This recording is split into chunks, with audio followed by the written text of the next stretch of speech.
Amigos, bienvenidos de nuevo a una emisión más de William en Vivo. ¿Qué tal? Un cordialísimo saludo. Espero que hayan tenido un excelente y muy bonito día, por supuesto, lleno de inmensas, grandes y fantásticas oportunidades. El recurso más grande que nosotros tenemos es el tiempo. El tiempo. Por eso, insisto en que nos compartimos en este momento precisamente unos 30 minutos más o menos de tiempo. Muy bien, ese es el recurso más grande que tenemos. Además es gratis. Qué bendición. Artista por demás y por supuesto también pastor de una iglesia en Monterrey, México. Y ya hemos leído los 18 primeros capítulos de este libro que contiene 21. Ya este viernes culminamos y la próxima semana estábamos diciendo que como vamos a continuar con este espacio de William en Vivo, porque la idea es que leamos al menos un libro al mes. Y ya hemos leído este libro precisamente desde que iniciamos, ya completamos, vamos a completar el mes, y no, ni siquiera el mes.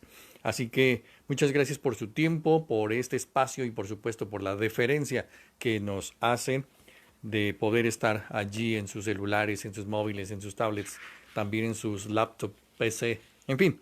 Y por compartir este material con todos sus amigos, todos sus contactos en Facebook, en Twitter, en Instagram y también en YouTube.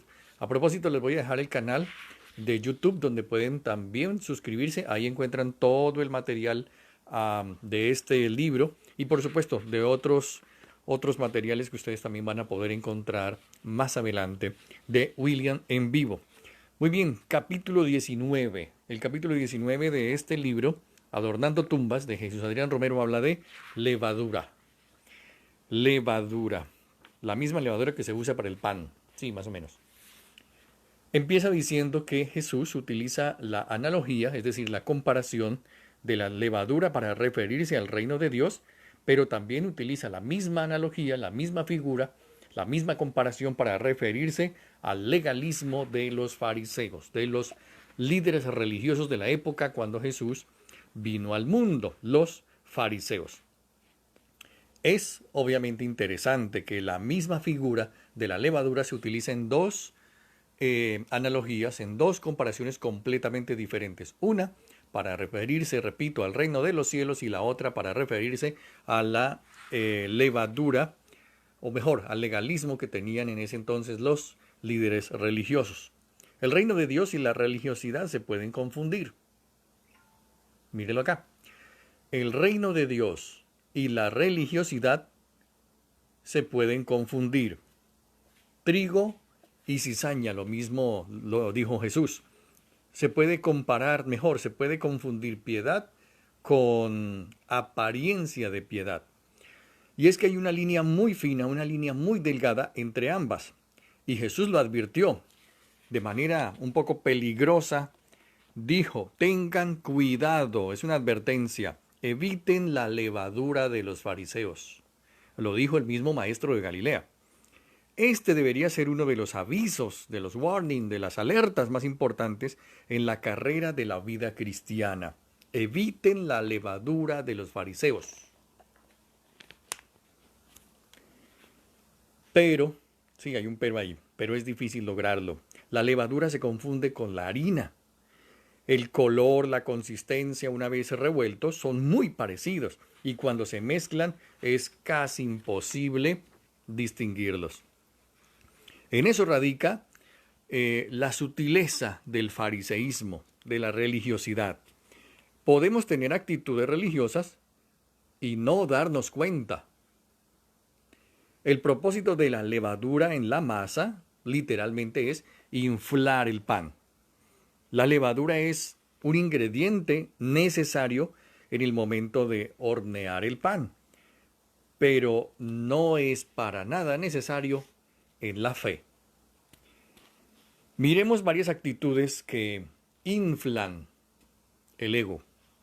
Conociendo el corazón humano y cómo éste nos lleva a la religiosidad, Jesús se pronuncia en contra de las actitudes que inflan el ego, en contra del deseo de querer vernos más espirituales que los demás, en contra de aprender con el fin de impresionar. Fijémonos en esto. en contra de aparentar con el fin de impresionar, en contra del falso sentido de justicia. Mark Twain, que tenía dificultad con los religiosos, escuchó decir muy santa y piadosamente a un hombre de negocios sin escrúpulos que tenía intenciones de ir al monte Sinaí y leer los 10 mandamientos desde la cima. A lo que él respondió: tengo una mejor idea. ¿Por qué mejor no te quedas donde vives y guardas esos 10 mandamientos? Tal vez ese hubiese sido el consejo de Jesús. Y literalmente Jesús lo dice en el Evangelio cuando dice: cuando des a los necesitados, no lo anuncien al son de trompeta, que no sepa tu izquierda lo que hace tu derecha. Cuídense de no hacer sus obras de justicia delante de la gente para llamar la atención, para que los vean. Incluso también el mismo Jesús les advirtió y les aconsejó, y en sus palabras dice textualmente: cuando oren, dijo Jesús, no sean como los religiosos, porque a ellos les encanta orar de pie en las iglesias, en los templos, en las sinagogas y en las esquinas de las calles, para que la gente los vea y los oiga. Tú cuando ores, dice Jesús, entra en tu cuarto, cierra la puerta detrás de ti y ora a tu Padre que está en secreto. En otra escritura, el mismo maestro de Galilea les dice: cuando ayunen, no pongan cara triste como hacen los religiosos, que ponen una cara en sus rostros para mostrar que están ayunando. Escondido entre estas recomendaciones de Jesús está el espíritu religioso.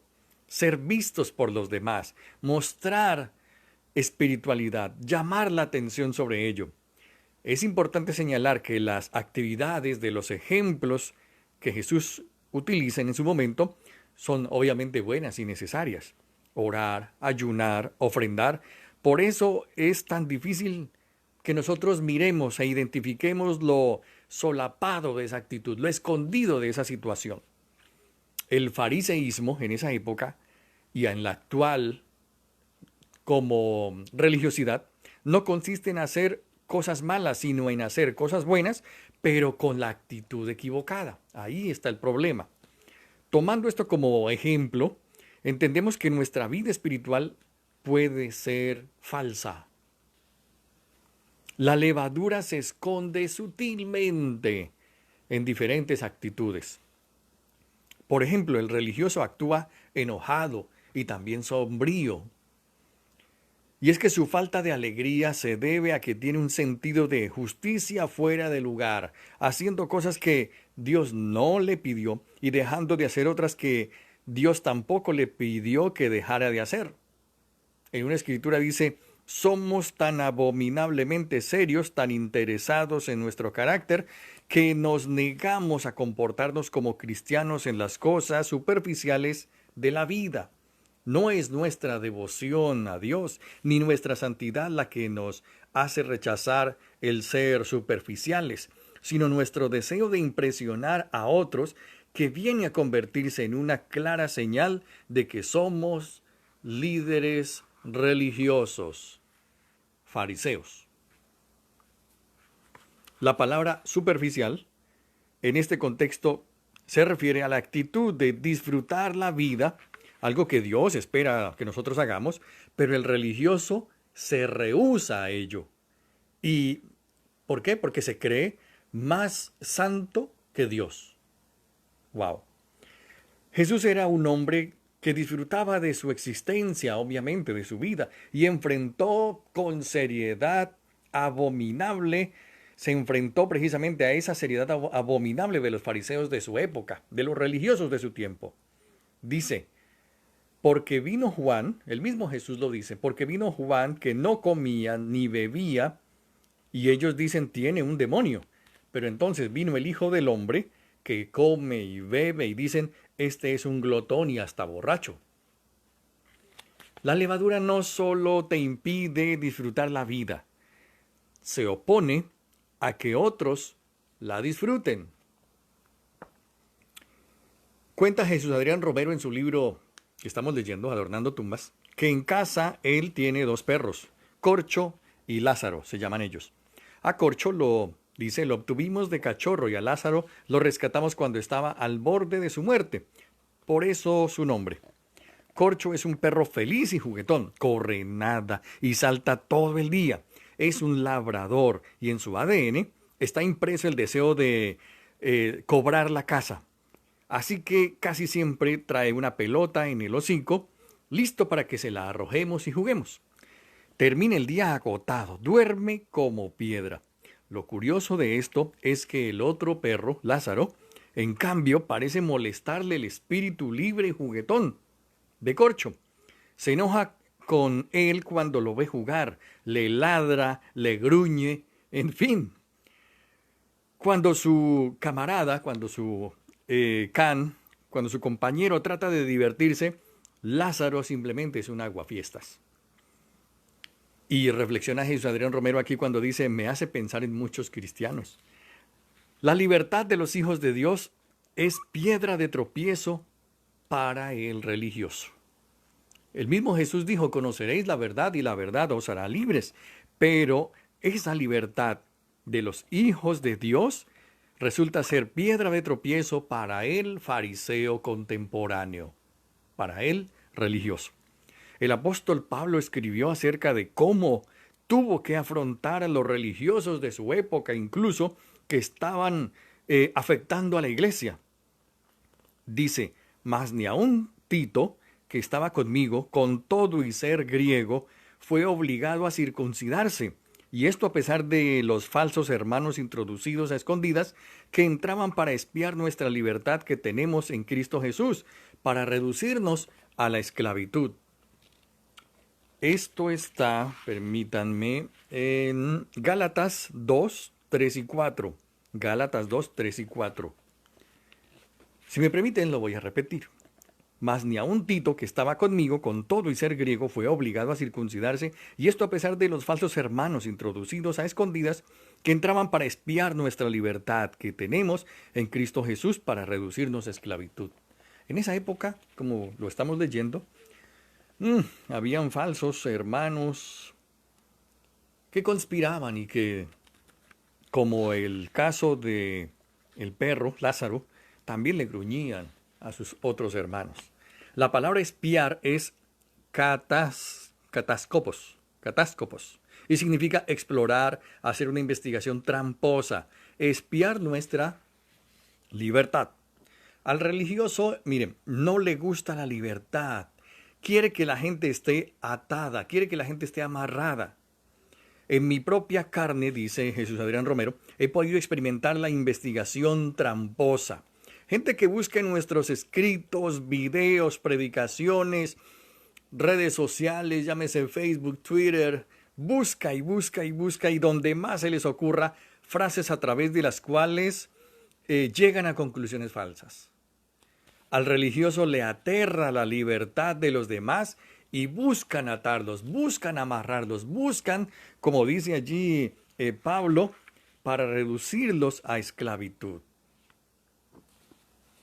Jesús quería hacer ver a los fariseos la incongruencia en su manera de pensar y con una genialidad única les dice, cuelan el mosquito, pero se tragan el camello.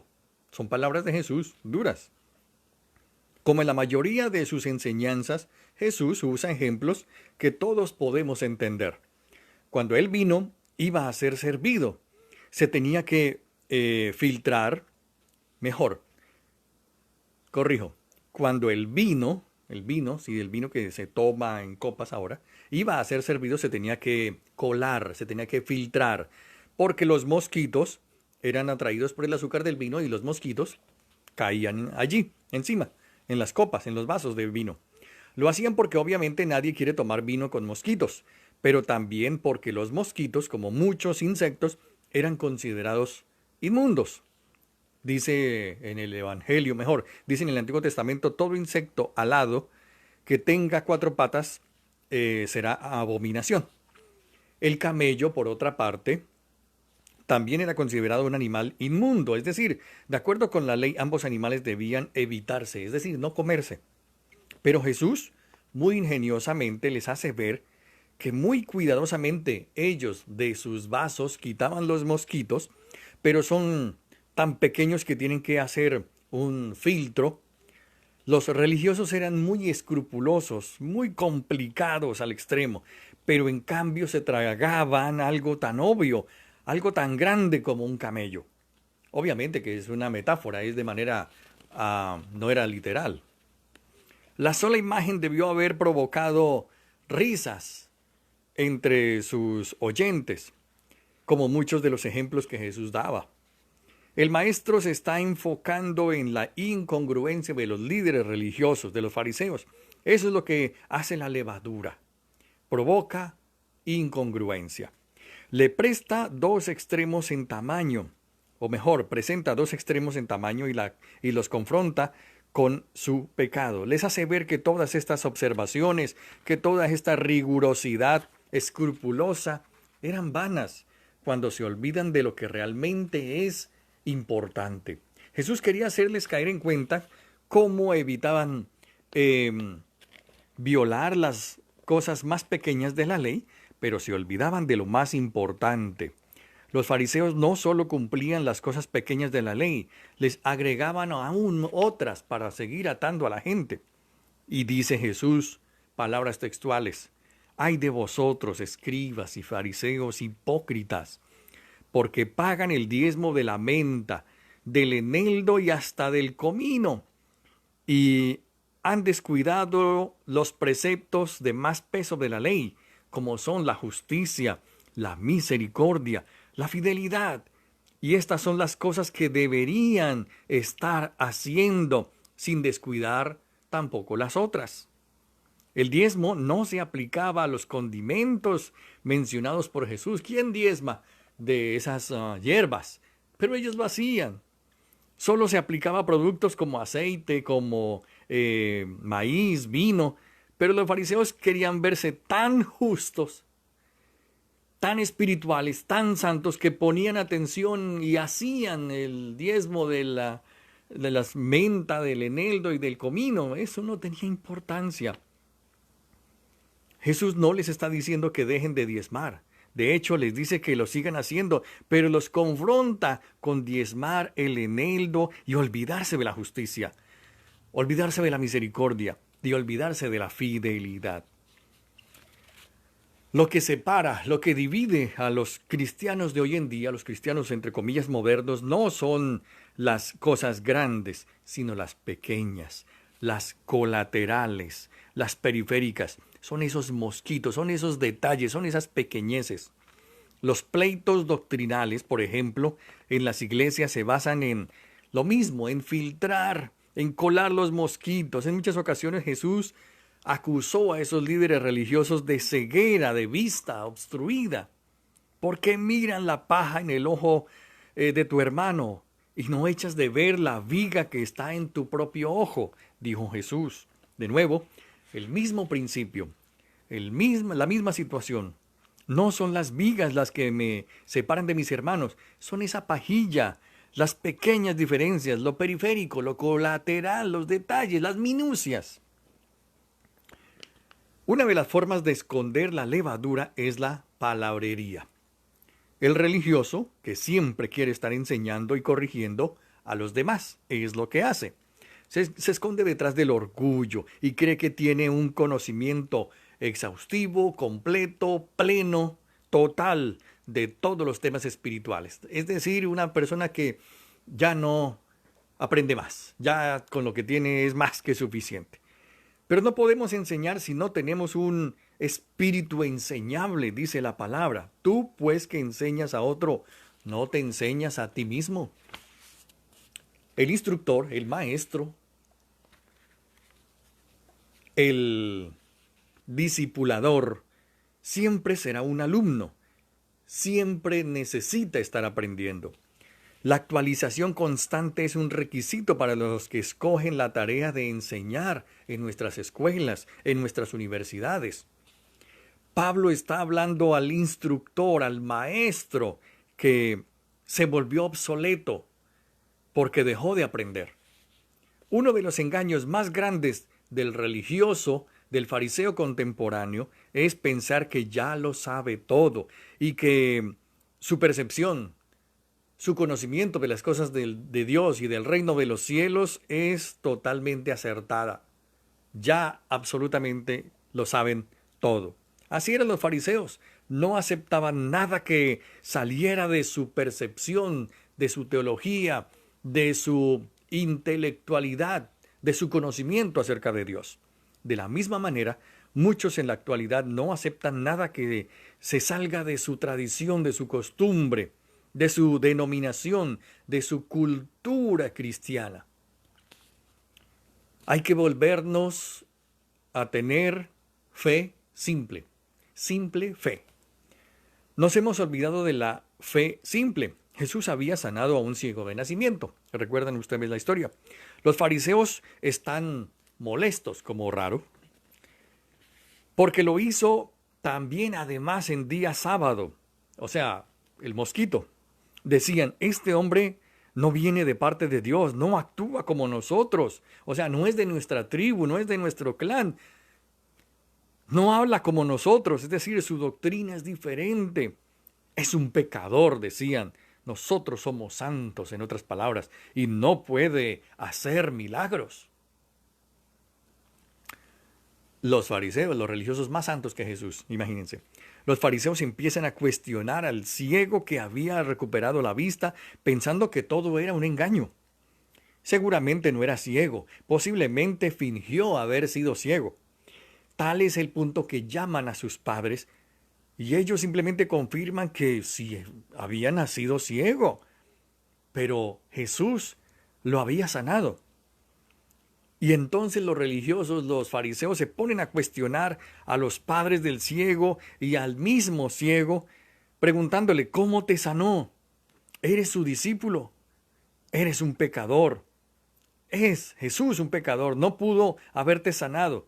Y el ciego le responde, pues si es pecador, yo no sé. Una cosa sé, y es que yo estaba ciego, pero ahora veo. Miremos el razonamiento del antes ciego. Es teología humilde de sentido común. Yo no sé si es pecador. Realmente no tengo idea, no lo conozco. Obviamente no lo he visto. No creo que lo sea. No me pregunten de cosas que no sé, pero hay algo de lo que sí tengo certeza. Y su razonamiento, su argumento es simple y práctico. Yo antes era ciego y ahora puedo ver. Personalmente prefiero a este tipo de gente que a 1000 maestros religiosos. Nuestras iglesias necesitan esa fe simple y aterrizada, simple, sencilla. Pero el religioso no le gusta lo simple, le gusta la fe complicada, la fe compleja. ¿Quién pecó? ¿Este o sus padres para que naciera ciego? ¿Qué te hizo? ¿Cómo te sanó? Parece que el hombre el ciego, se incomoda y en tono de burla les dice, ¿para qué quieren oírlo de nuevo? Ustedes también quieren ser sus discípulos. Después los fariseos se enojaron y lo insultaron y el hombre de nuevo responde con una fe sencilla. Dice, a mí me sanó los ojos y ustedes ni siquiera saben de dónde proviene, de dónde viene. Desde el principio del mundo nadie ha podido abrir los ojos, nadie ha podido sanar a un ciego de nacimiento. Si este hombre no viniera de parte de Dios, no habría podido sanarme. Es lo que dice el ciego. Los fariseos entonces concluyen con las palabras favoritas de un religioso, con lo que diría un religioso. Ellos dijeron, ¿tú que naciste sumido en pecado, vas a darnos lecciones? Eso hacen los fariseos. Lo insultan, lo tratan groseramente, lo tratan mal al ciego que Jesús acaba de sanar y le dice, tú que naciste en medio del pecado, ¿vas a darnos lecciones? Y lo expulsaron. Como quien dice, ¿quién eres tú para enseñarme? ¿Dónde están tus credenciales? Nadie nos puede enseñar.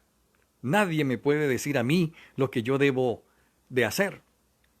Y es que cuando dejamos de aprender, dejamos de ser discípulos de ese Dios que creó el universo, que crece y se expande cada día más, un universo cambiante continuamente, un universo tan diverso que nunca lo entenderemos en su totalidad, obviamente. Si no podemos hacerlo, ¿qué nos hace pensar que lo sabemos todo y más en el tema de la fe? Se ha dicho que el orgullo y el mal aliento, por ejemplo, son males que no nos damos cuenta, ninguno de nosotros, hasta que alguien nos dice que tenemos mal aliento o que tenemos orgullo. A esto se podría agregar también la religiosidad. O eres orgulloso, o tienes mal aliento, o eres religioso. O las tres. Lucas relata la historia de Zaqueo y cómo éste no podía ver a Jesús. Primero porque era de bajo tamaño y segundo porque a causa de la multitud, era muchísima la gente que seguía a Jesús. Y el cobrador de impuestos, Zaqueo, quería verlo. Tal vez había escuchado historias de parte de algunos de sus colegas que tuvieron un encuentro con él, con Jesús, y deseaba conocerlo. Pero no puede a causa de del mismo gentío que le seguía a Jesús. Y aunque la Biblia lo describe literal, Zaqueo, sí, era un hombre de baja estatura y no podía ver a Jesús. Hoy, en un sentido figurado, los seguidores de Jesús también son un obstáculo para que otros bajos de estatura también puedan verlo. El cristianismo tiene mal nombre, lamentablemente, hoy en día, pero no por culpa de Jesús, no por culpa del Maestro, no por culpa de sus palabras que son simples y sencillas, sino por sus mismos seguidores. A veces los cristianos le causan más problemas al Evangelio que sus mismos opositores. Jesús ha sobrevivido a todo esto y seguirá sobreviviendo. Al final del día, Jesús estará más del lado de un pecador que de un cristiano orgulloso, que de un cristiano que se siente más santo que el mismo Dios. Es el capítulo 19 del libro de Jesús Adrián Romero, Adornando tumbas, matando profetas porque a veces es necesario precisamente quitar de nuestra mente, de nuestra teología, algunos conceptos que son completamente erróneos, equivocados, de esos profetas que hasta le maldicen a los mismos siervos de Dios, líderes religiosos, tal cual los fariseos de la época. Muy bien, es el capítulo 19, mañana tendremos el capítulo 20, que es Viviendo la Encarnación. ¡Wow! Estoy ya deseoso por poder compartir con ustedes este material, Viviendo la Encarnación.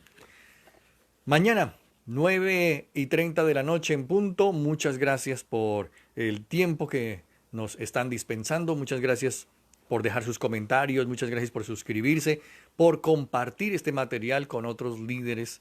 Es interesante todo esto. Y bueno, como lo estamos mencionando hace un momento, necesitamos aprender. Y yo creo que en muchos de nuestros casos necesitamos reaprender.